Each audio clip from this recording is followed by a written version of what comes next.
Welcome. I'm really excited to get to this point in the conference when I really get to share one of my emerging passions with everybody here.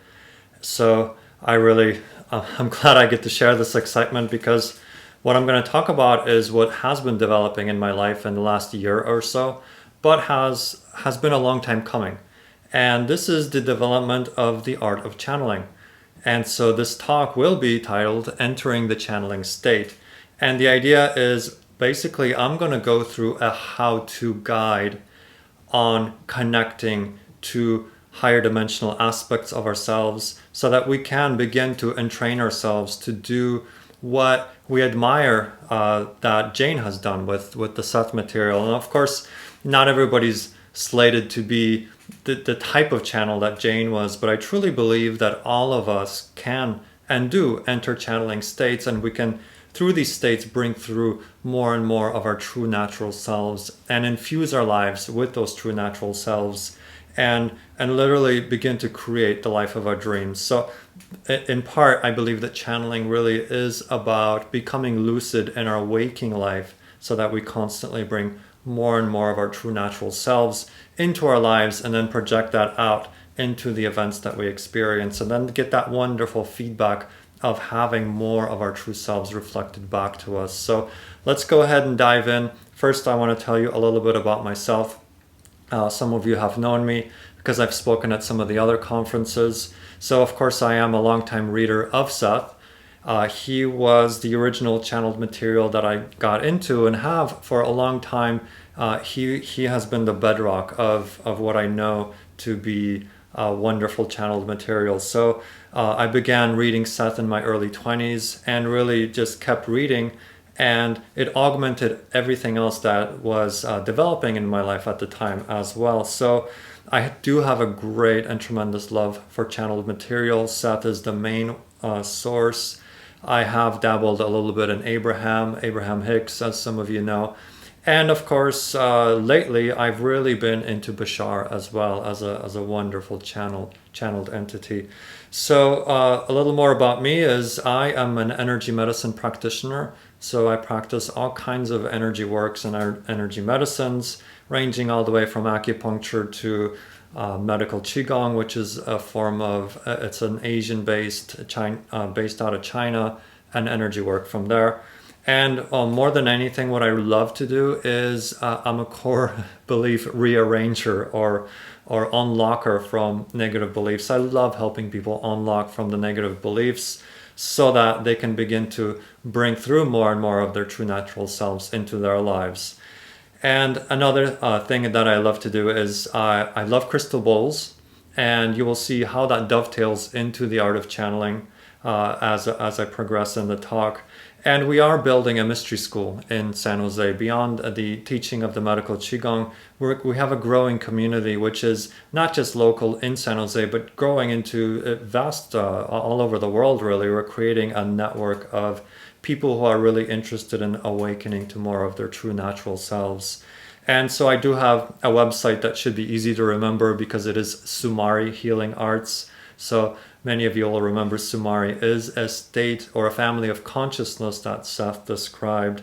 And of course, my most recent adventure, which is really the culmination of everything that I just described to you, is jumping off into the channeling arts and actually beginning to really apply everything that I've learned from Seth, from my early 20s, and through my entire journey of life, and now beginning to bring that into the channeling arts. So I'm really excited to share that with y'all today because I believe channeling states are available to all of us. So let's go ahead and define a little bit of what I'm talking about.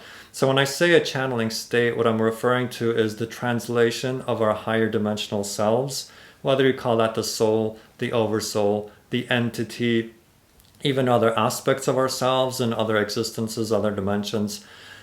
Translating that information or that beingness of who we are and these other levels of consciousness into physical terms and physical words and physical expressions, whether they be vocal or written or through the arts or even through the sciences and technologies, we'll discover that the channeling state can be quite a broad definition. So essentially it's when our personality self, our physically focused self, allows more and more of the larger being that we are to come through and begin to be expressed in physical terms. And then continuing on, broadening the definition of a channeling state, I truly believe that acting on our passion, and as Seth often said, acting on our impulses and being completely immersed in that passion, the state of flow and grace that we experience when we're truly focused on something that we really, really love to do, that is a channeling state. That is a flow state. So in a sense, it's a heightened state of connectivity and hyperconnectivity in the brain. We experience it as, all the neurons are firing in synchronicity. There's just a tremendous harmonization of brain states, and that translates, or that is the translation of the harmonization of all these different aspects of who we are and levels of consciousness of who we are coming into sync and into alignment. So I've heard this also described as a flow state of mind, a state of mind where you're just in pure flow and at one with what you are doing. So examples of channeling states, writers, obviously writers, we know from Jane Roberts, but writers that just sit down and just literally channel the information through them. They become completely immersed in the story or the material that they're delivering. That is a channeling state. Actors who become fully immersed in the role that they're playing, in a sense, begin to channel their aspect selves and other dimensions of their consciousness and really embody that role fully, get completely immersed in it. That is a channeling state. An artist that becomes completely immersed with the artwork that they're creating, they're literally translating higher dimensional knowledge into artwork, that is a form of channeling. A singer getting completely lost in the song, we know obviously that Jane went into song from time to time. And so she was translating the material into song and into poetry. She did some paintings, as we have discovered as well. So she was translating it in all kinds of different ways, and not just purely as that one aspect of consciousness, as we know, have come to know as Seth. And even then, she channeled stories as well that we know over Soul 7 and Cypress and all the characters therein that took on a life of their own because they probably were reflections of aspects of her consciousness. So the arts definitely have a lot to do with channeling states. An inventor. Now, we don't not always think of it related to the sciences, but it very much relates when an inventor is able to tap into that field of consciousness that is a simultaneous time. They're able to pull inventions and they're able to match whatever is in existence, literally pulling down from the ethers inventions that are becoming highly relevant for the society that they are living in. So inventors very much can be can experience those channeling states, and as well scientists. Now, you can think of Nikola Tesla, you can think of Einstein. They've described states whereby they drop into these powerful states of meditative repose and literally pull the information, become one with the universe. They become the information that they later then translate into theories, into inventions, and into comprehensions of the universe. So another aspect is athletics. People who drop so deeply into the role that they're playing within the game, they become one with the game. They drop into that flow state. And so through the sports is another example of entering the channeling state. And what does it feel like? As you can already surmise, it's total immersion in whatever you're doing. So you don't even have the sense of passage of time, or the passage of time becomes highly distorted because you're really dropping into a unified field consciousness, and you can almost feel yourself dropping into this place where time becomes simultaneous and is not perceived in the linear format that we're used to. It's a feeling of being completely at one with yourself and whatever is your object of focus. The distinction between self and not self begins to dissolve. A state of immense interconnectivity of consciousness where you feel the oneness and the unification of consciousness and the synchronization, harmonization between all these states and levels of consciousness. Of course, with that comes a heightened sense of inner perceptions. Your inner senses become activated and available because you're in a harmonic state whereby you're able to access deeper portions of yourself and the inner senses that lead you to perceptions of the inner dimensions. Sometimes it's described as moving into a state that feels very much like a daydream, where you might still feel somewhat anchored in physical terms, but you're also becoming aware of many other channels of information coming through the inner senses. And so, all in all, you have access to more and more of your true natural self as the personality allows more of that to flow into your physical experience. So, in this broader definition, you can see that many of the arts are produced in channeling states, and many scientific discoveries also are produced from these channeling states. And by extension, then, you'll realize many of us actually enter channeling states as we go and move about through our daily lives. We always have those activities in our lives that truly bring through us, pull through us more of our true natural selves. We feel that sense of great elation and expansion and joy and ecstasy as we focus on certain activities in our life that are truly in alignment with who we truly are. So, as I said before, a flow state of consciousness is how it is sometimes described, a state of hyperconnectivity and conductivity within the being, the energy being, the self, and even down to the brain states of the way there's a synchronization of the firing of the individual neurons within the brain. So you could stretch the description or the definition of the channeling state to actually begin to encompass all of our lives, because in a manner of looking from a certain point of view, you could say that our lives are channeled states, because we as these personality selves are constantly channeling our greater self into these physical vehicles of consciousness and then expressing that self as best as we can through these vehicles of consciousness. Now, however, for this talk, we are going to narrow it down, or shall we say focus it down, to the art of vocal channeling, the art of translating channeling states into vocalized language. So we're translating our natural selves and these different layers of consciousness into spoken word and language that can later be understood. But I did want to first broaden out that definition of channeling, because I want you all to recognize that these are states accessible to all of us. They're a natural part of human evolution and not something strange and odd and something that only happens to very select individuals. We all have the capacity to become channelers of a variety of arts and sciences and passions that really speak to us.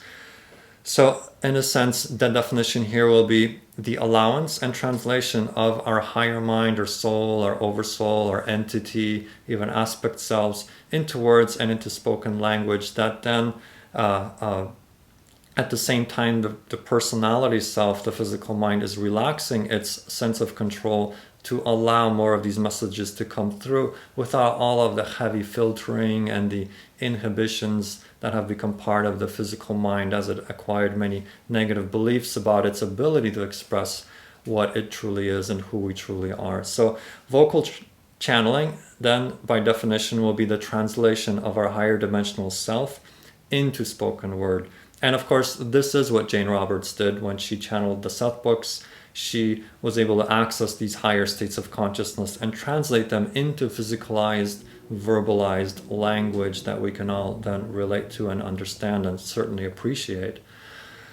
So, obviously, then vocal channeling is the subject of this talk. And as I have been saying, we all have access to these multidimensional states of consciousness, and we all can translate our higher dimensional selves into words and into guidance. Now, that doesn't necessarily mean we all have to go public with it and write books. We can receive it just for our own benefit. We can drop into channeling states when we come into a decision point in our lives, or when we feel like our personality is starting to feel cut off from those other portions of ourselves.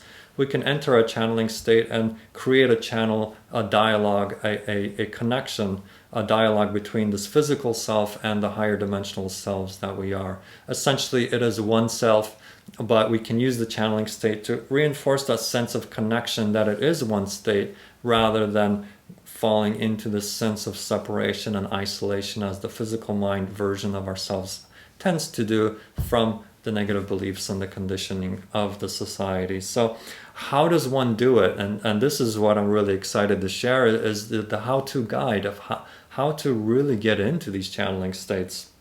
So here's one way. Of course, there are many ways, and this is the way that I did it. So I'm going to describe the process that I used. So what I discovered really works, and some of this comes from the prompting of Bashar, which is another channeled entity.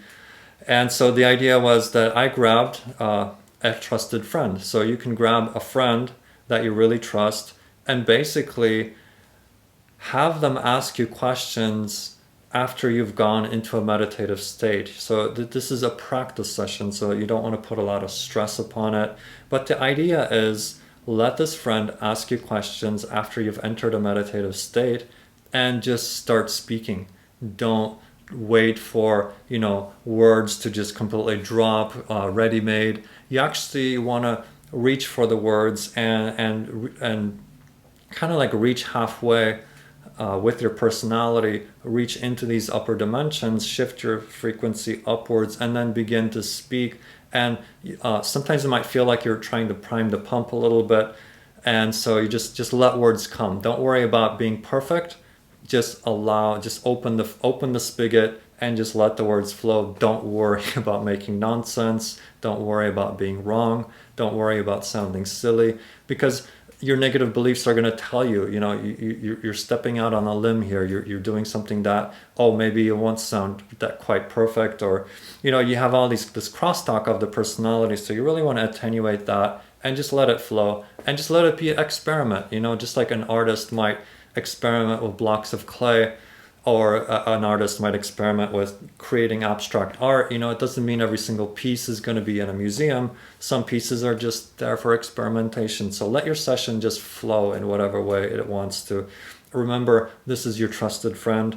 You trust this individual to hold a neutral space without judgment. You're not broadcasting this to 10,000 people. So just let it flow and let yourself stumble around in there in that state, and just practice. That's really the best advice that I can give you. Allow the questions that your friend asks to pull the information through you. It helps to ground and create a circuit. When somebody else asks a question, then you can just be in that receptive state and just allow yourself to start translating whatever comes to you.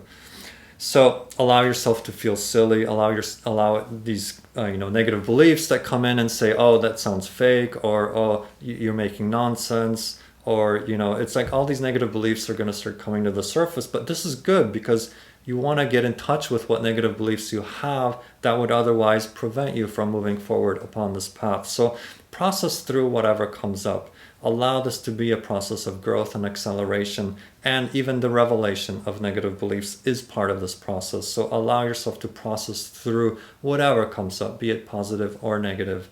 And if negative feelings come up, follow them to the source. Use your Seth Material knowledge to follow the feelings to the beliefs that generate them. And you can, we'll talk about that a little bit further down the line. How do you work with the negative beliefs that come up and the negative feelings? But the idea is that once you see a belief, you have the power to let it go. So allow the revelation of the negativity, because once you're aware of it, then it's no longer, quote unquote, lurking in the subconscious. It's there and available, and you can work with it. Once it's conscious, you can work with it in a conscious way. So I definitely encourage that, because that's how I learned. So I know firsthand how those negative beliefs can just keep coming. So if a belief persists, once you identify it, then you have another belief that tells you that buying into this belief somehow serves you or benefits you. So you want to go and identify what that belief is, because oftentimes these come in links and chains. So you want to be very curious and be very investigative of what are these beliefs. And we will talk more about this a little bit further down the line. So continuing on the advice of how to make it, how to begin channeling and entering channeling states, is you want to physicalize your channeling. You want to make it as tangible as possible, because these connections to the higher minds, they can seem a little like kind of misty and we're not quite sure what it is. So the idea is to make it physical, bring it down to a physical level. So one way of physicalizing it is actually recording your channelings, record your practice sessions. When your friend hears you, that's one way in which it becomes physical. If you can record it into a physical device, this is another way that you're actually making it physical and tangible. You're anchoring it into a physicalized, crystallized event, which reinforces that this is important, and it gives it a sense of validity, and it reinforces and keeps the momentum going. So even just when you vocalize, you're translating these higher dimensional frequencies into sound, into something tangible. So even just channeling out loud, even if it is to yourself, vocalizing the words out loud, you're translating these non-physical frequencies into actual physical sound vibrations, and that physicalizes it, and so that helps. And then of course if you record it, it becomes physical in yet another way. When your friend hears you, it becomes physical in yet another way. So you're reinforcing that connection. You're anchoring your higher mind's intuitive abilities by bringing it into the physical. So that I just, I keep repeating that because it is very important to physicalize it into something tangible. So, of course, as I said, once you record it, yes, it becomes physical. And the more physical it becomes, then it builds this bridge, a powerful bridge between you and that higher mind. This is similar to when traditions tell you to write down your dreams. This builds a bridge between your physicalized consciousness and your dreaming self. Likewise, when you record your channelings, the more physical you make them, you're building a bridge between your physical mind and the higher mind. Now, after your channeling session, what you want to do is just get honest feedback from your friend. Have a dialogue about what it felt like, because when you're in the meditative channeling state, sometimes your perceptions aren't exactly the way your friend perceives you, so it can be very valuable to get that feedback. And of course, don't expect to be perfect on day one. Give yourself a lot of leeway. This is like learning to play a musical instrument. You wouldn't just expect to pick up a guitar if you've never played it before and just to start rocking out.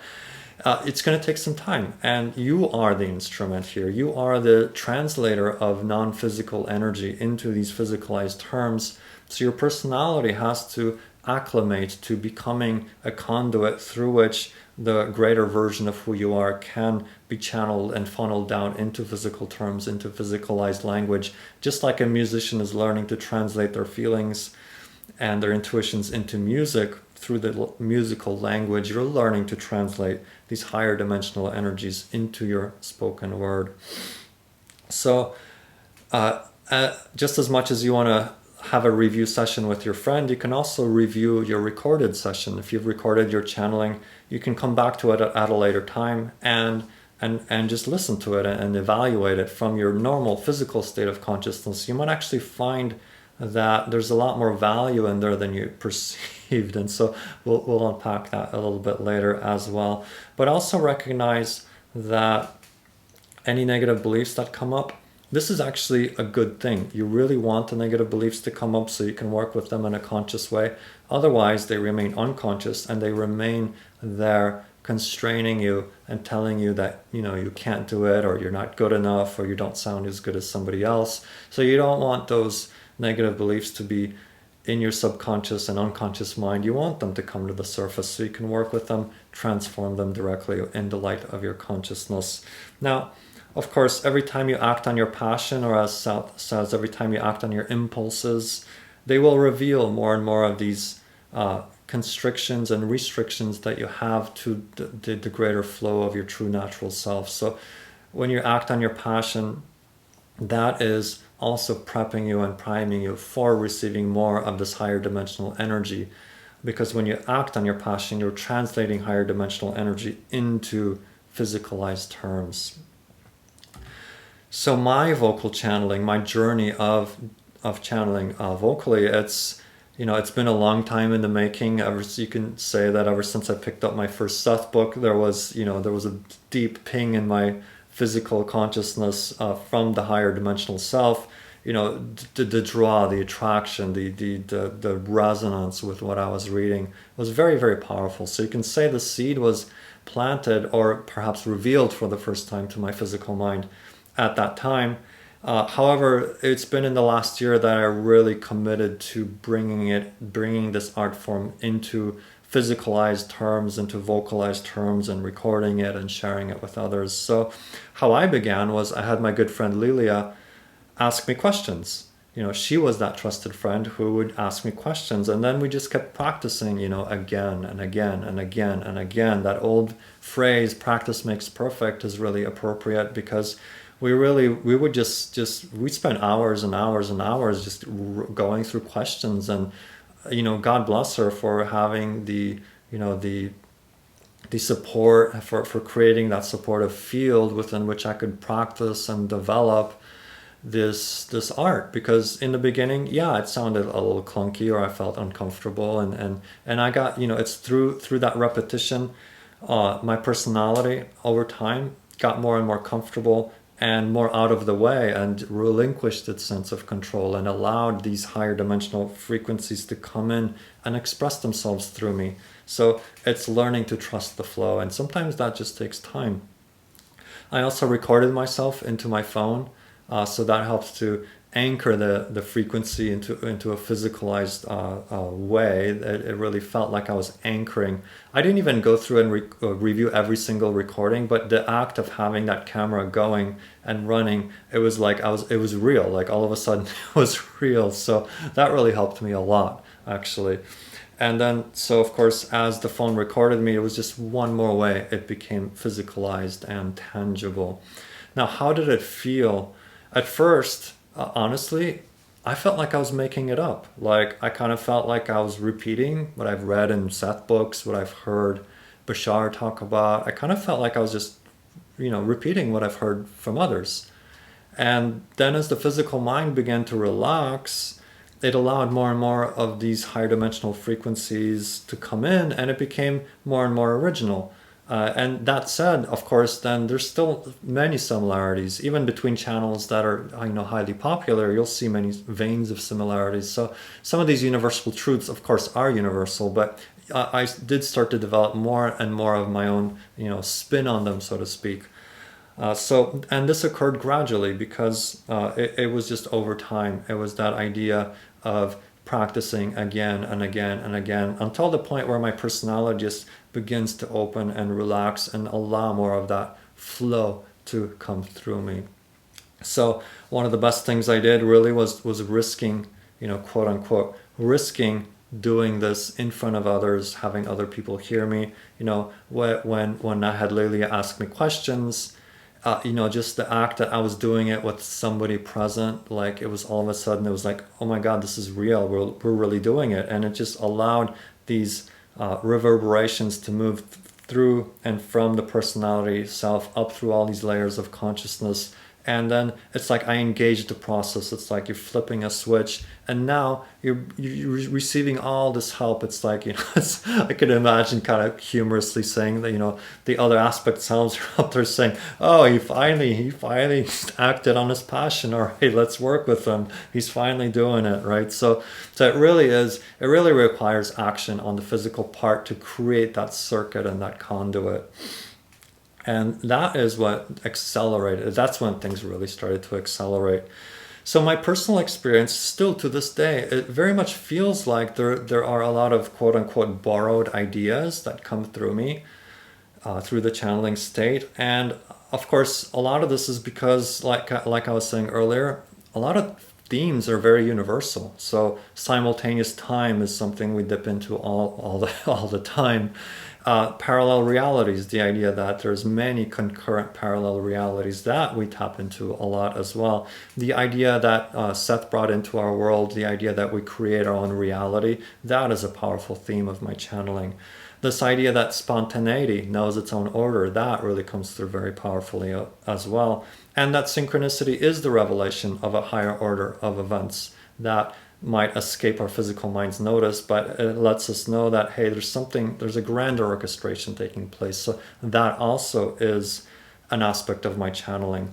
The idea to act on our passion, and to act on our impulses, that comes through very powerfully in my sessions as well. Some other universal laws, law of attraction, we're all quite familiar with that one. That one is addressed quite often as well. The idea of existence as being a natural state of consciousness, and that we exist, that existence is the basis. That comes up a lot. They love to talk about existence. That the idea that everything here is here and now, which is the idea of synchronous, simultaneous time. And that all is one and one is the all, the sense that everything is interlocked as a one unified consciousness, that all that is literally all that is, and that we are aspects of all that is. And whatever we interact with, essentially, we're interacting with other aspects of our own self at the highest level. So these ideas, they just keep coming out. Another spin on the law of attraction is this idea that what you put out is what you get back. Whatever energy you're putting out, you're going to get that reflection. Whatever you believe to be true, you're going to get that reflection coming back to you. So these are these universal concepts that I feel like I'm tapping into, which at first I felt like, oh, I'm just repeating stuff I heard, but then I realized, well, this is it's kind of the way things are. So don't be surprised if you tap into universal themes that might sound similar to other channelers, but they sound similar because for thousands of years we've been hearing these truths, put in slightly different language, slightly different clothing, but truth is truth. That's all I can say. So another one of these, everything changes. The idea of change is the only constant. That's another one that comes up as a theme.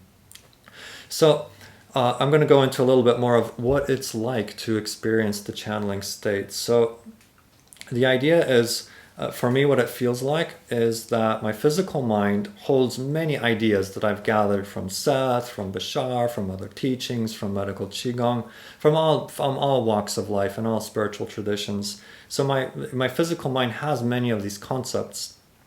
And then it feels like my higher dimensional self can sometimes literally just come in and highlight certain portions of these knowledges and kind of weave them together like weaving a necklace, a string of pearls. It'll just come in and say, oh, highlight this one and highlight, and it's just the unique arrangement of how these things are put together becomes the channeling, complete with sometimes some original ideas, some original metaphors. Sometimes it's like, oh, this will work here. And it's like you're literally weaving together a story out of what I have explored, and also other higher dimensional metaphors that come in, and it just weaves everything together into this beautiful, beautiful tale. And I get to experience all that front row, so to speak. So it's very exciting for me to be in that state. So sometimes along with that come various images and symbols and metaphors that I can speak about. And sometimes it's just like sacred geometrical patterns of light. Sometimes I call this the language of light. It's like you're just getting these, it's like they're indescribable. So I can't really translate them, but I get a sense that that's part of the transmission. And sometimes I literally feel as if my body becomes a conduit through which higher dimensional energy is literally vibrating besides the vocalized words that I'm creating as well to match that vibration. So it's really wonderful, especially, I don't get the visuals all the time, but there are times where I'm just feeling like, it's like I get to see a light show with the actual channeled state. And of course, with that comes, no insistence. Each session is different. Sometimes they're super soft where I can barely tell there's a higher dimensional frequency coming in, and other times it's just like really like, oh wow, this is gonna be a good one. So but they're all good. That's the thing is we get what we get the proper dosage of the medicine. I really believe there's a higher wisdom to that, to how it comes in and the strength with which it comes in. So the experience with that, it can be very, very subtle, very soft, or it can be very powerful, or everything in between. And of course, we come to that question, well, what am I channeling? So of course, I just define this, and I've come to know this to be as my higher mind. And higher mind is, in that sense, kind of a generic term, and purposefully so, because I really feel that just above physical consciousness, there is a higher mind, which acts as a kind of a grand central almost.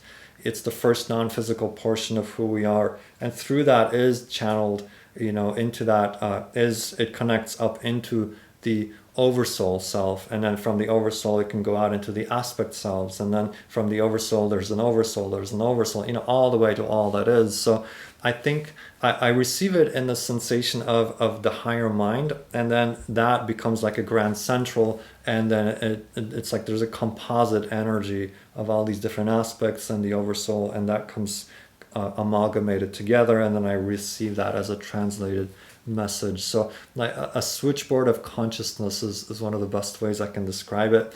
I can feel circuits being made, and sometimes circuits transitioning from one aspect to the next, but it's very, very subtle at this point in my development.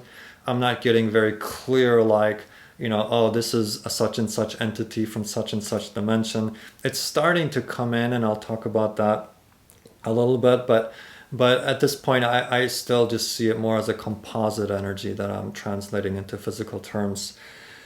So I do get glimpses of aspects that are what I call extra dimensional. So it's like this is this is where it gets into indescribable. Yeah, I don't even know how to describe it, but entities that are non-physical, it just feels like they're part of this family of consciousness, and I tap into them. The ones that are a little more distinct are actually ones that come in with a little more of a flavor of dare I say, extraterrestrial, in the sense of physicalized civilizations outside of the sphere of Earth, spread out throughout the cosmos. So one system that I tap into, and this kind of teeters on, is it extra dimensional? Is it extraterrestrial? Sometimes the lines are a little bit blurred. But the Sirius star system, as either it's an archetype or it's literally coming from there, I can just feel myself tapping into the Sirius star system. And I've just had, we don't have time to go into it, but the experience is like really powerfully connecting with Sirius as an energy. So that's one flavor. Another one is Tau Ceti, which is another which to me feels like a civilization, and I'm getting that perhaps I have aspect selves in that area. So that's always interesting. So different flavors. There's what sometimes people refer to as the quote unquote mantis beings. There's the Pleiadian energy. I've had really powerful connections to the Pleiadian system, which has been really subtle lately, but when I began to open the channel, it was just like, all this Pleiadian type energy came in, and through dreams and whatnot. And that's why you'll see often, if you look at materials that I'm putting out, I very often include images of the Pleiades in there as well, just to honor that connection. That was a starting point for me. So a lot of interesting things out there, and I think over time it'll develop. I'll get a sense of which aspects I might be tapping into. Although you never know, maybe it'll just stay in its conglomerated consciousness state. That's a mystery. That's gonna remain to be seen. So sometimes people ask, well, do I have a name for this channeled energy? And a name that came to me after my good friend Jeff kept prodding me for a name. It's like, he kept saying, we need a name. Because it's like, what do you, we like to have names. So they don't, I'm not getting a sense names are used at this level of consciousness, at least, the way I understand it at this point. But I did get a name of Eli, which is an Sasani or Shikani word for mirror.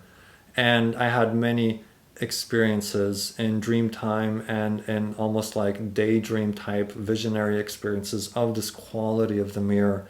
And, we don't really have a lot of time to unpack that right now. But, I had very powerful indications. In one dream, I was like walking through a mirror, and then coming back through the mirror, and then walking through it. And then, time and again, I would just keep going through this portal of a mirror with the backdrop of it was a dream of ascending a staircase, and a landing. I find this large mirror, and I'm just walking through it, and then it's like, walking back, and just really feeling that. And so to me, what the name really means is that when I channel, I feel like I'm entering a state of consciousness that becomes a reflective mirror for others to, through this experience of receiving channeling from me, they're in a sense getting a reflection of their own higher mind. So I'm in a sense helping to facilitate as a mirror for them to develop a connection to their own higher minds. So, if I can, humorously speaking, channel my way out of a job, that's the idea, is that I want to help other people make this connection themselves. And I'm just facilitating that as a reflective mirror to help people to create that sense of connection to their own higher minds. So that basically is the word for now. Even the way the word is written is, you'll see that it creates almost a mirror reflection within itself, which is another interesting play within that as well. So if you are interested in the channelings that I do, you can simply just search for my name on YouTube and look for Conversations with the Higher Mind. You'll find a whole series of videos that I put out of me entering the channeling state. So you're welcome to find those. I've also channeled and been asked to channel at the Seth House, for the Seth House, the Sunday show that they do, as well as the Bay Area Seth group. So you'll find those videos on there as well. All you have to do is just look for my name and then look for Conversations with the Higher Mind. And I will actually create a very, very special channeled message for the viewers of this conference, and I'll make that available after the conference on my YouTube channel as well. So you're welcome to check that out. So challenges. There are challenges to the channeling state. Of course, one of the first ones that I experienced, and it's common for people to experience, is it feels like you're making it up. It feels like you go into this meditative state of consciousness, and you feel like you're just, you're answering the questions, and it feels like you're kind of making it up. Like sometimes that's how it feels. And it can feel very familiar to you because you are moving into a state of consciousness that is more of your true natural self. So it literally feels like you're coming home to yourself.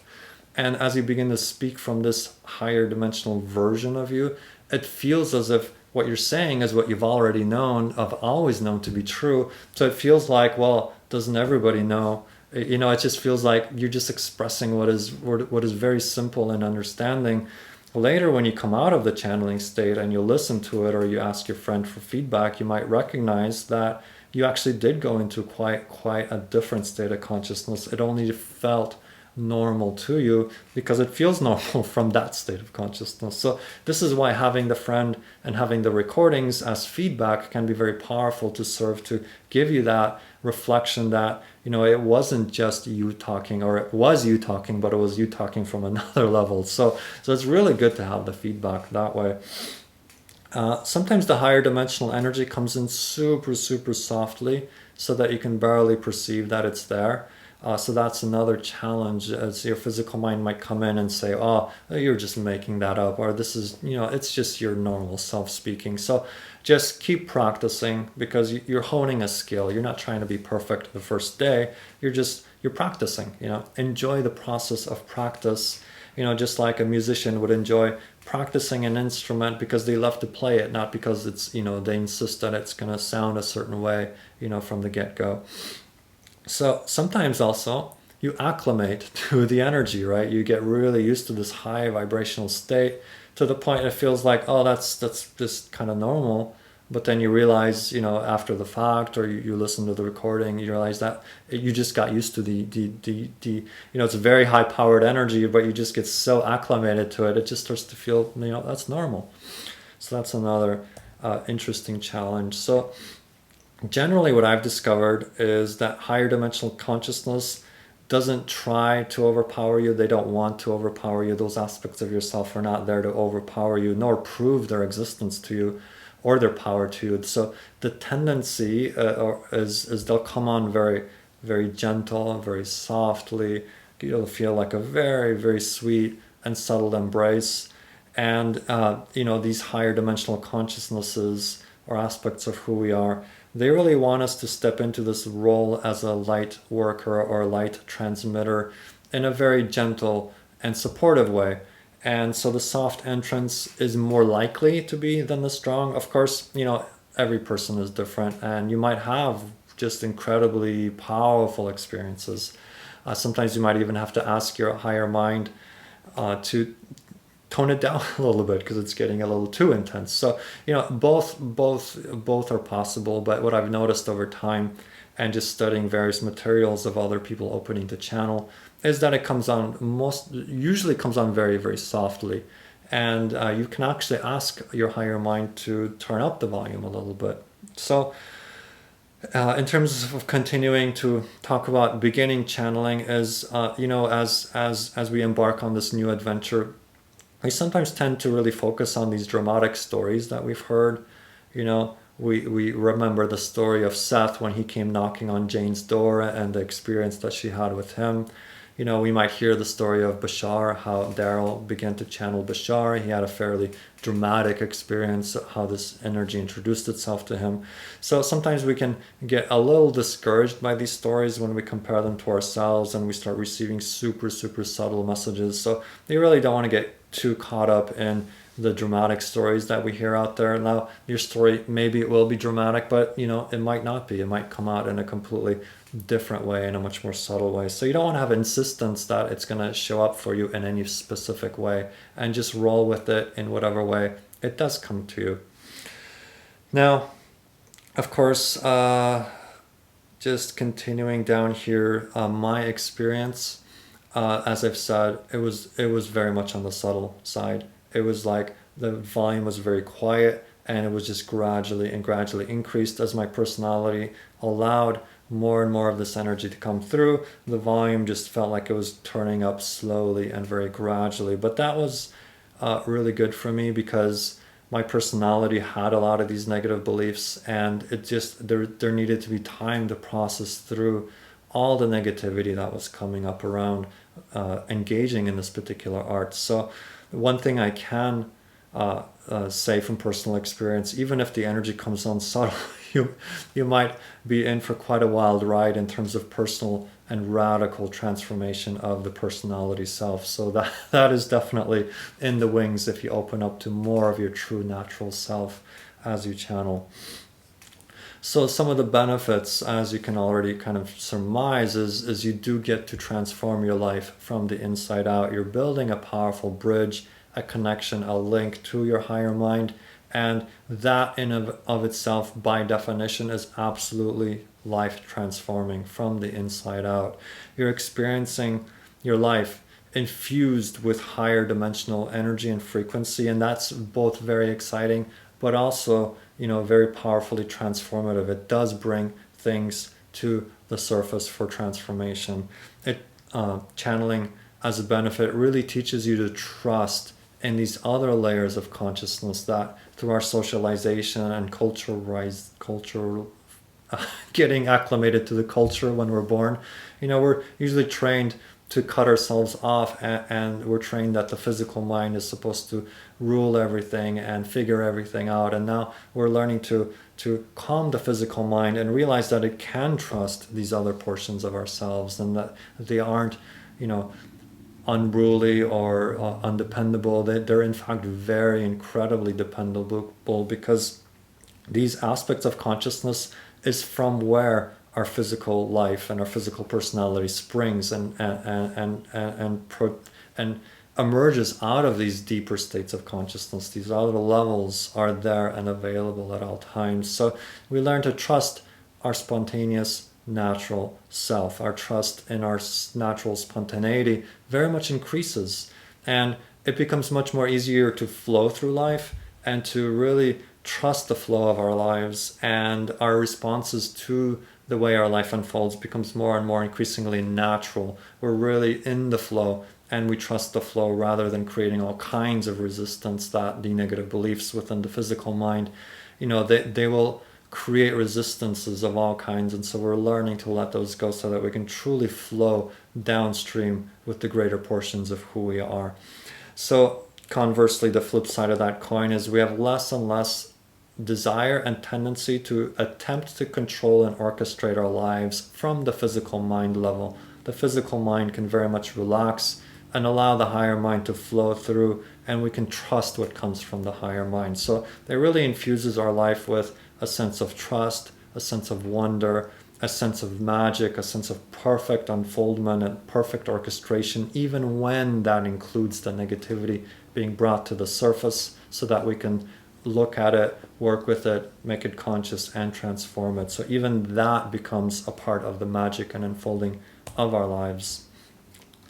So continuing on to the benefits is the sense of incredible confidence that we build as we open up the channel, because we're learning that the physical mind is completely supported by these other portions of consciousness, and so we can rest in confidence having that support. We're tapping into this incredible flow, and we can trust that.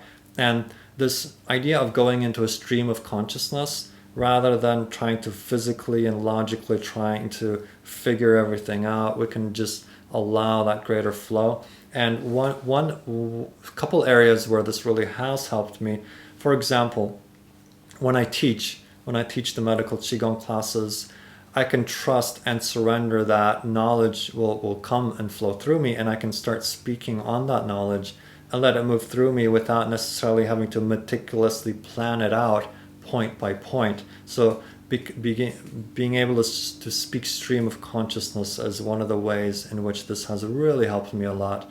And in general, just trusting the natural spontaneity of the self, the impulses that come, and the passion that comes, that I know that I can act on it and trust that it is coming from the higher mind. And as I have been saying, it also reveals to us all that is out of alignment. So any negative beliefs that we might have about ourselves and about our world, those are brought to the surface, which is actually a very positive development, because we want the negativity to come up so that we can look at it and release it and transform through it. So, in other words, when you start channeling, definitely bring your seatbelt, because it is truly a wild and incredible and exhilarating ride. So let's talk a little bit about tips and tricks here. How these are some of the ideas of how to help you out in your channeling state. So you want to take time to really build your skills. And that means practicing regularly. Anything that you really want to develop a sense of mastery, you just have to do again and again and again. And it's not because you're forcing yourself to do it, it's because it's your passion. So if this is your passion, then by all means, just let yourself practice. Don't let your negative beliefs talk you out of it, and just keep going and keep going and keep going. Repeat again and again and again, and it will develop just like anything else you have passion for. If you do it repeatedly, it will transform your life from the inside out and become a reflection of you. It'll become a part of who you are. So practicing with someone you trust, as I've been saying, that trusted friend to ask you questions, that is a very, very, very good tip. And then, as I've been saying, also to record your sessions.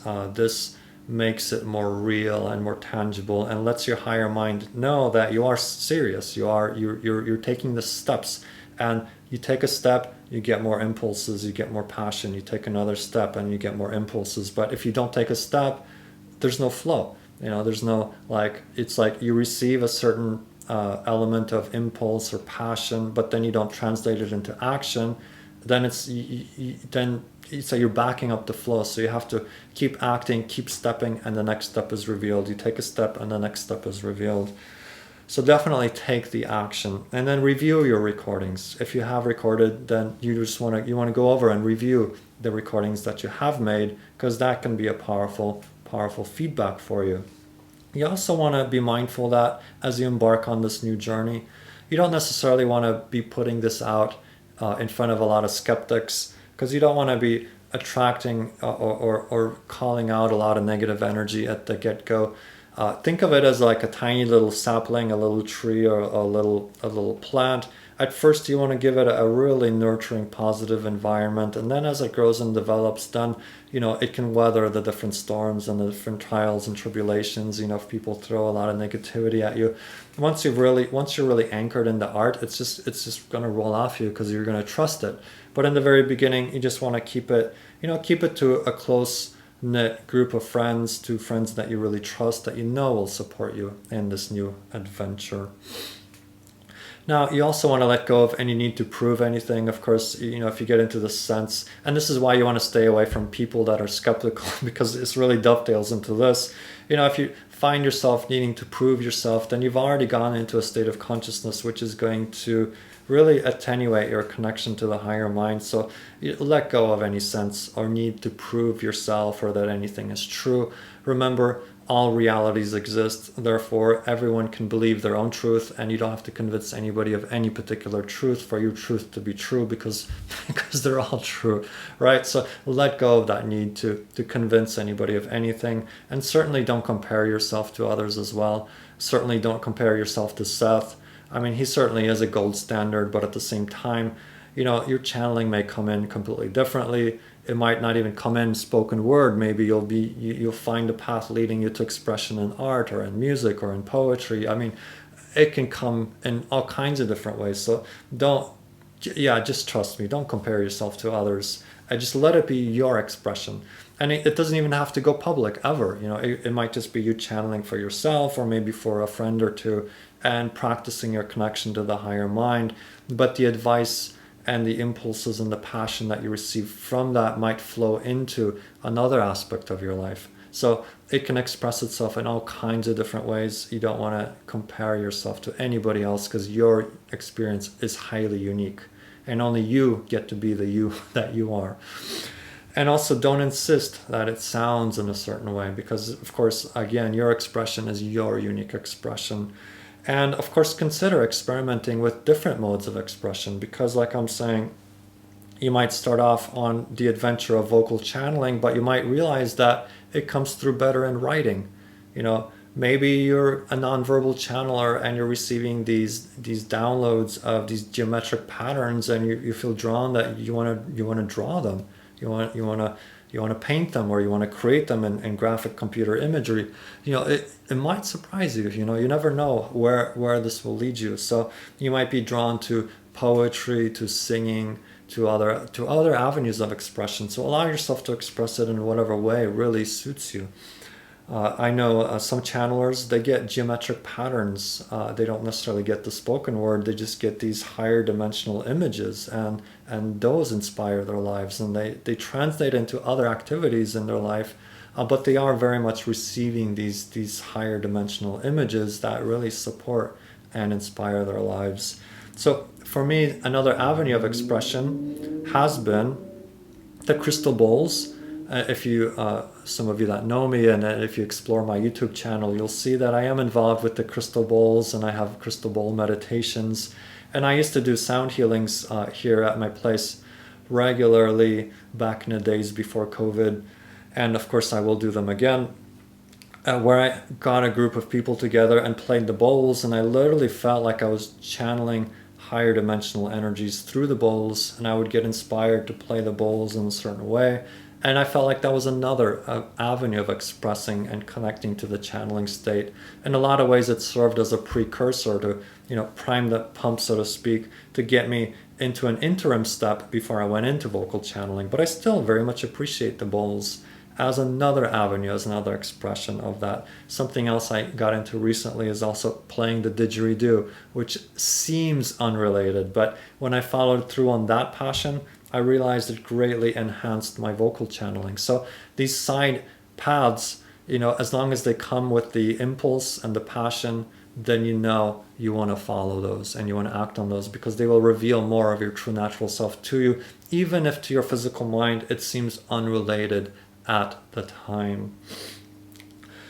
So allow yourself to be inspired into other avenues, because you really never know. Like, your higher mind is giving you an impulse, and from, if you read Jane's books, how much she wrestled with impulses.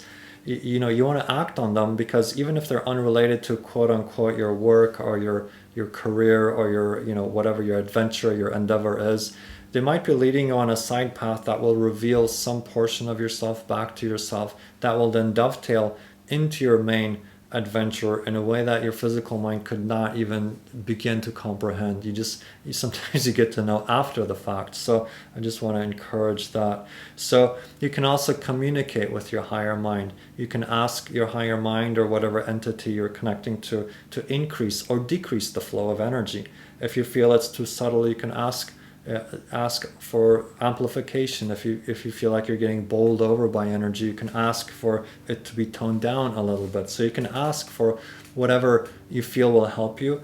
Ask whatever this energy that you're tapping into, these other versions of yourself, ask for help and assistance from that energy as well. And then, of course, on a physical level, you can always follow your favorite channel and let their energy rub off on you. If you find a particular channel really inspiring you, by all means immerse yourself in that energy and let that inspire you to take the action. For me, listening to Bashar sessions has really, really helped inspire me to do that, because I look at these sessions and often find myself saying, I want to do that, I really want to do that. So when you have somebody else expressing their passion and a vein that's similar to what you want to do, it can really inspire you to take the actions yourself. And very much enjoy the process as much as you can, and do it because you love it. Let the passion drive you. Let the passion be what crystallizes into all the actions that you take on this magical path of discovery. A little bit on impulses, passion, and excitement. Another way, this is part of the tips and tricks still. The idea is your life in a very, very, very broad sense is channeled, because you're translating non-physical you into a physicalized version of you through the personality structure. So any impulse, any passion, any excitement is a message. It's the translation of your higher dimensional self into physical terms. So let your life be channeled. Act on your passion and act on your inspirations, and trust that it is guiding you. Even if it takes you on these paths that don't make sense to the logical mind, you are being guided to uncover and unveil more and more of your true natural self through these expressions. There's a reason you're receiving that impulse. So you definitely want to act on that impulse, because impulses are coming from our higher minds. And when we act on them, we ground that non-physical energy of who we are into physical terms that we can then experience as reflections back to us through our physical events that we crystallize around us. So impulses are the body's translation of higher dimensional guidance. That's another way of putting it. So the more we act on our impulses, the higher our frequency of our physical personality self becomes, and the easier then it is to connect to the higher mind. So as you raise the frequency of your physicalized personality self, then you have less of a distance, vibrationally speaking, to travel to make that connection, and it just becomes easier and easier from there. So there's less vibrational distance to your higher mind when you allow yourself to live in passion, to live in joy, to act on those impulses which are leading you to that transformation, which sometimes includes the revelation of the negativity, so that you can let it go, so that you can ascend in frequency and vibration. So act on those seemingly unrelated impulses as well.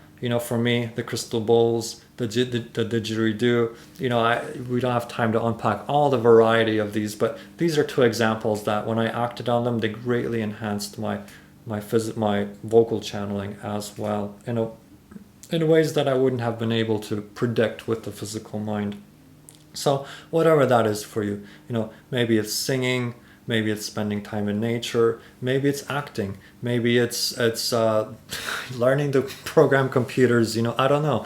The physical mind will not be able to figure out all the meanings of these impulses.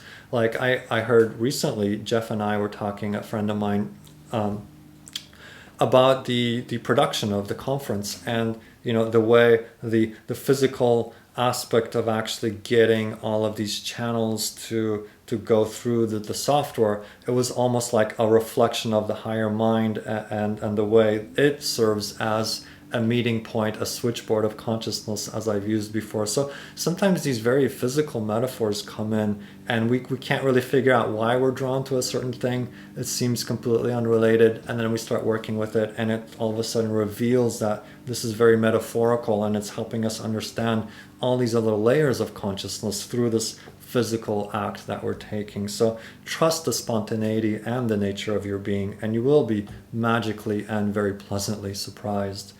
Now, coming back a little bit to this idea of the negativity that comes up, this is very, very real.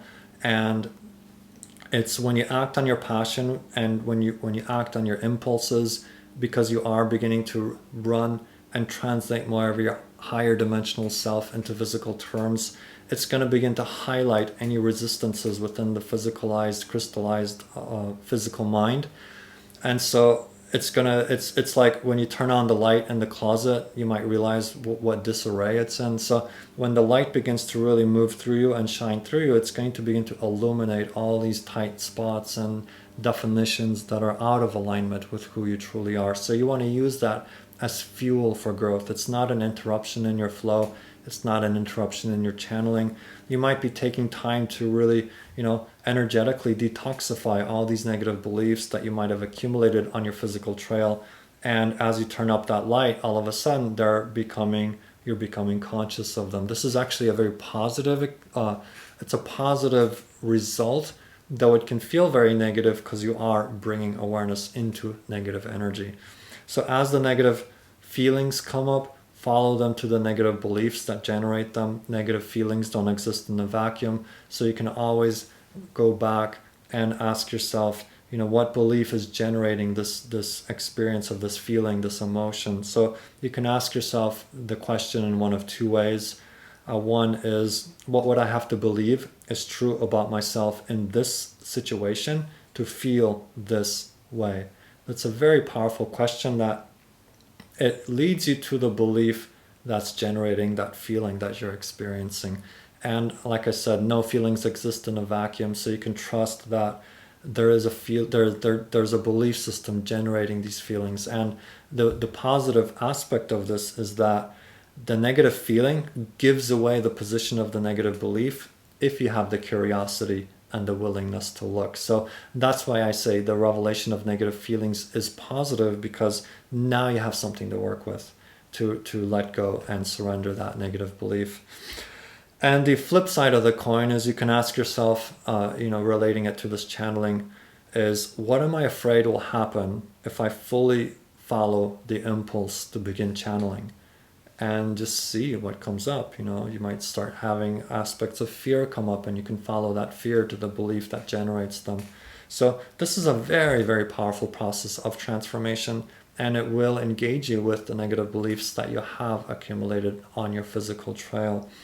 Now, those of you that have read Jane's books, and I'm not talking about necessarily the Seth books, but the books that Jane wrote on her own, quote unquote, you know how she wrestled with her impulses. And particularly the book, The God of Jane, A Psychic Manifesto, she really unpacks her process in dealing with what it means to follow her impulses, to act on her impulses. So that's a wonderful book if you really want to feel like, how has Jane dealt with this? That's a powerful book. So she discovered, of course, many negative beliefs within herself about her own impulses.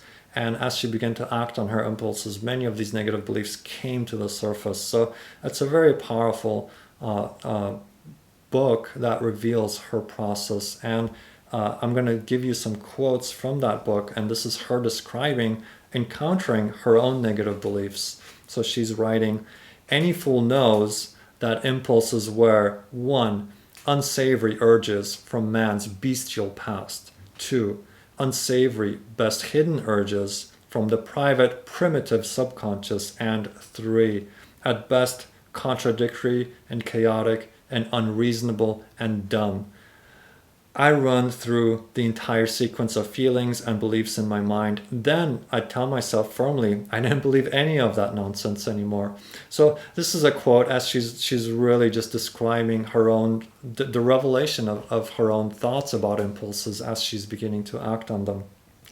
Now, continuing down the line, she writes, if we really want to form our own realities according to our own ideas, then we must rip out the beliefs that tell us we are evil, demented, powerless, the pawns of fate and chromosomes, the victims of genetics or society. It means forsaking not family and friends, but families of beliefs with whom we've become more than friendly, and in which we've already invested a good deal of time and effort. It means forsaking belief systems that define our existence for us.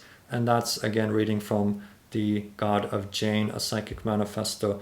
So great book for for really seeing her process and in quite intimate detail describing the negativity that she dealt with. And here's another quote from Jane. Anyhow, Seth says that impulses emerge from the deepest sources of the psyche, that they're meant to help us follow the paths of our greatest development and to interwork with the impulses of others so that the entire species is benefited. And this affair certainly seems to suggest such relatedness. So, of course, we are very, very incredibly happy and grateful she did follow through on her impulses. And she wrote all the books that she wrote. She really followed her passion to deliver this wonderful material, even when her physical mind might have been feeding her all kinds of negative beliefs and giving her reasons why not to move forward with this on this journey. So we're very grateful for her for having that courage to do so.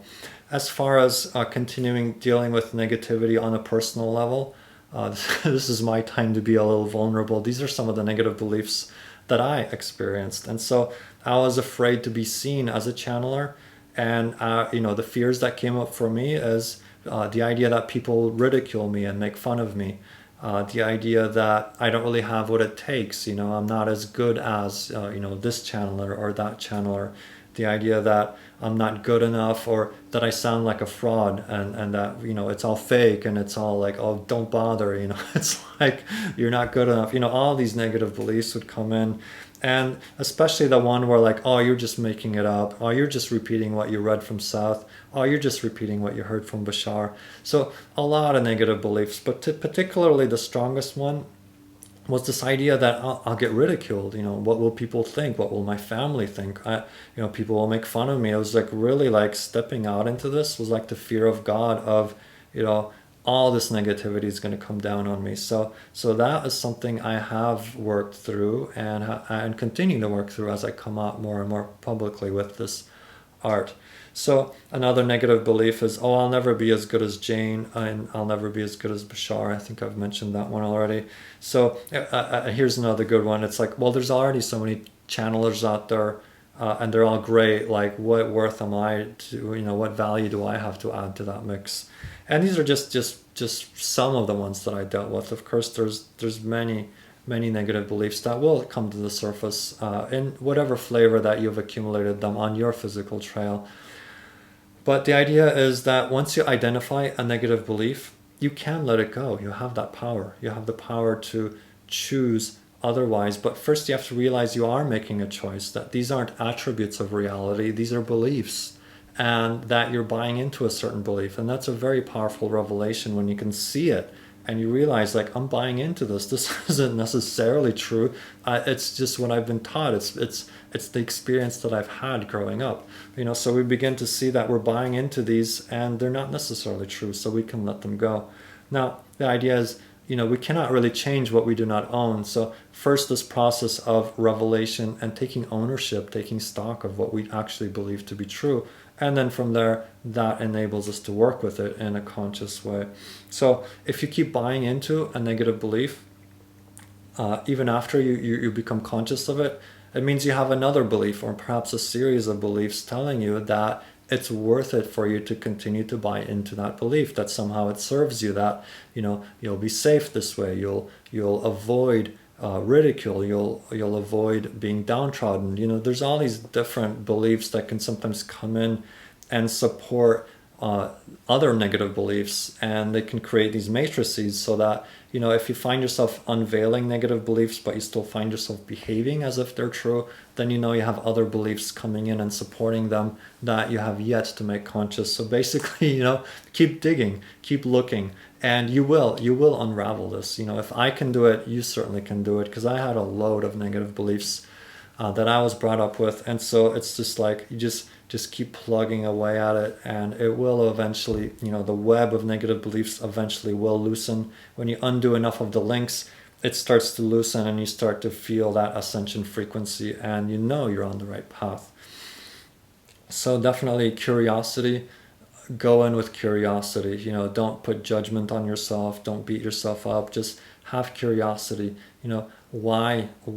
Ask those penetrating questions. What would I have to believe is true about myself in this situation to feel this way, to think this way, to act this way, and just keep being curious and keep looking, and you will discover and you will untether yourself from all that is not in alignment with who you truly are. So this path, in short, it will reveal all your negative beliefs. So get ready.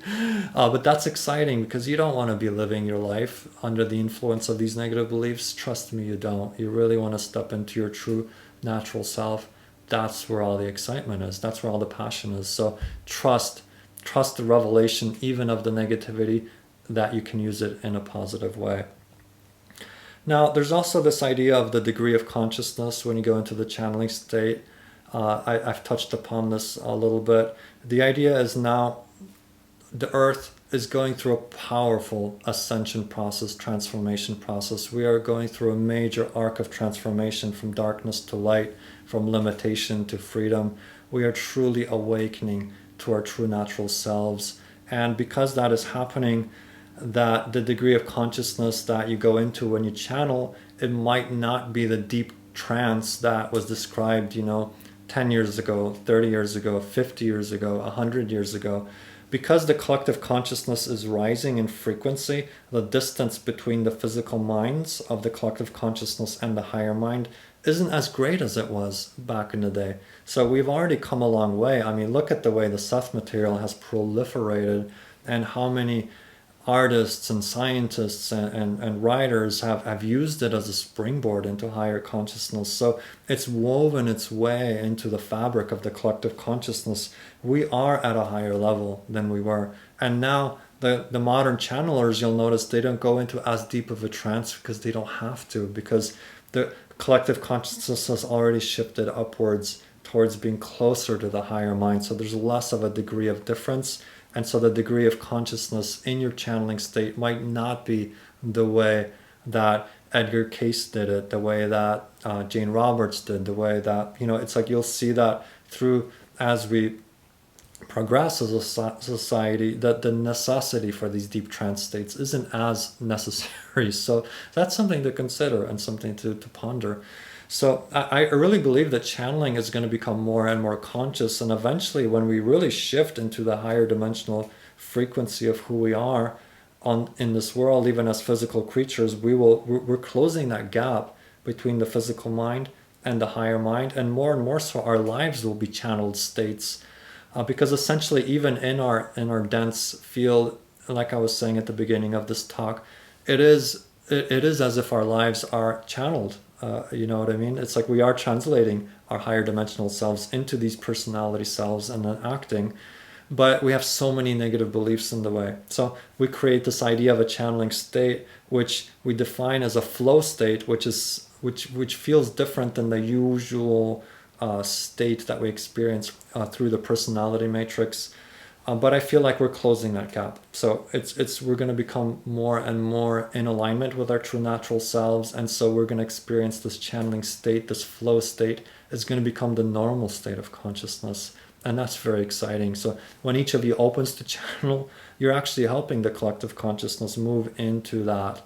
And so you might notice that you don't go into as deep of a quote unquote trance. You can just take that as, that's the way, that's the progression of channeling in our modern times. Now, how it feels is, it might feel like you're entering into a daydream, a very dreamlike state, a kind of a visionary state, a very dreamy state, but you might feel quite conscious.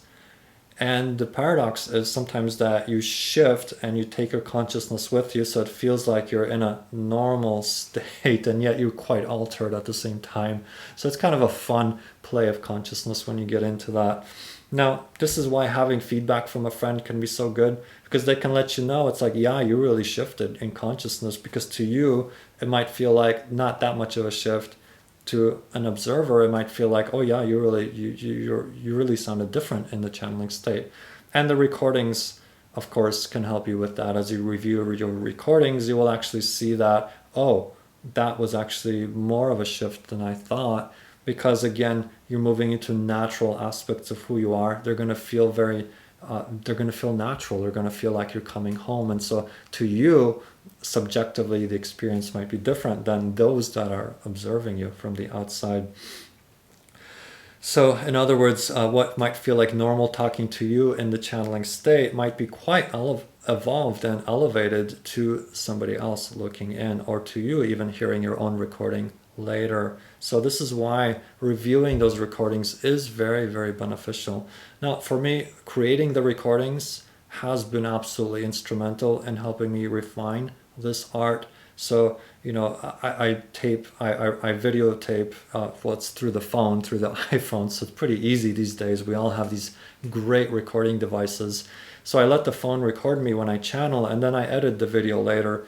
And, when I go back and edit the video, I'm listening to it and I'm just like, yeah, this guy's not that bad, you know what I mean? Whereas when I'm in the channeling state, sometimes I feel like I'm repeating Seth. It just feels like I'm saying what's obvious and what's normal, but it is normal from that state of consciousness. So it's good to have that video as a feedback. So also when you work with video, whether you edit it or you just listen to it later, the idea is now you're listening to yourself channeling from your quote unquote normal state of consciousness, your normal waking consciousness. And so it's almost as if you're getting a chance to hear that message that was delivered from a higher state of consciousness to your quote unquote normal waking consciousness. So it's almost as if you're channeling for yourself. And as you listen to it from your more normalized consciousness, you are getting a lot of insight from what felt like common knowledge and normal to that state feels like revelation and insight from this state. So you're helping bridge that gap as you listen back to your own recordings later down the line. So for me, it really feels as if when I'm editing the videos, it's like I'm having the experience of my physical mind receiving this message from other portions of myself, but now I can digest it from this quote unquote normal personality self level, and it feels very insightful for me from that level, even though it felt quote unquote normal or common sense from the higher state of consciousness. And of course, I really truly believe that anyone can channel for themselves and play it back later, even if you don't produce the video in a way that you share it on YouTube or social media.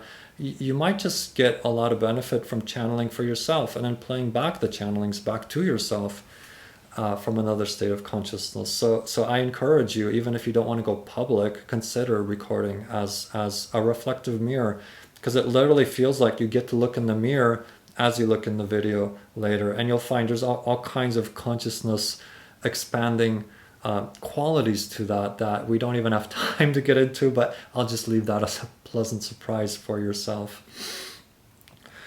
And a book that I recommend for channeling is called Opening to Channel by Sanaya Roman. It's very excellent. It's a powerful how-to manual. It's a classic on the subject in its own right. Now, it does use a lot of colloquial language like connecting to spirit guides, connecting to your soul. And of course, as Seth readers, you might prefer the Seth terminology. However, putting all that aside, the information in there is really excellent as a guide of how to enter these states of consciousness. It gives a lot of preliminary meditations, and then it gives you some visualizations for connecting to your higher dimensional selves, your soul, your oversoul, your quote unquote guides.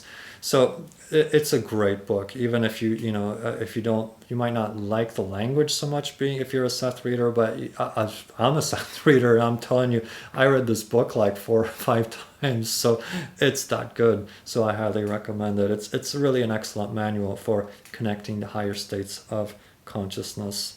And so now in closing, I sincerely hope this talk has really inspired anyone that's curious to try, or on the fence to try the channeling state, to really do it, and ultimately there is no try. It's like you either do or you don't. So I encourage you to just go for it, let it be an experiment. Don't put a lot of insistence on it that it needs to sound a certain way. Don't insist it has to go public. Just play with the exuberance of connecting to other aspects of your consciousness. So you can do that through meditation, but you can also do it through the channeling state, and you have very different results. I've been meditating for most of my life, and I can tell you that the channeling state is very different from the meditative state. They do overlap, but there's a different level of engagement with the channeling state. So if you do feel that impulse and it feels like your passion, I encourage you, act on it, and you will be most pleasantly surprised. And so, as I've mentioned, I am creating a very special channeled message for the conference, and that will be available after the conference concludes on my YouTube channel. So I hope those of you that are interested will give that a go as well. So this being a Seth conference, I didn't want to go into a channeling state. I wanted to honor, Seth as the channel that he was, and save this as a kind of a how-to guide within the conference. But after the conference, certainly, if you feel curious to check out the channeling that I offer, you certainly are welcome. I invite you to play with me in these higher dimensional realms. Now, the one that I will post under, I will call it Channeled Message for the 2021 California Seth Conference. So it should be easy to find. And I sincerely appreciate that you've taken the time to listen to this talk. I sincerely hope it's inspired you, if not into channeling states, then certainly to act on your impulses, to act on your passion, to begin to crystallize and materialize the higher, the multidimensional version of who you are into physical terms by acting on those impulses. So thank you so much for listening, for being a part of this conference. Thank you for being here, and thank you for being the wonderful being that you are. May this talk inspire you to be even more of that true natural self. So thank you, and I wish you a fond good day.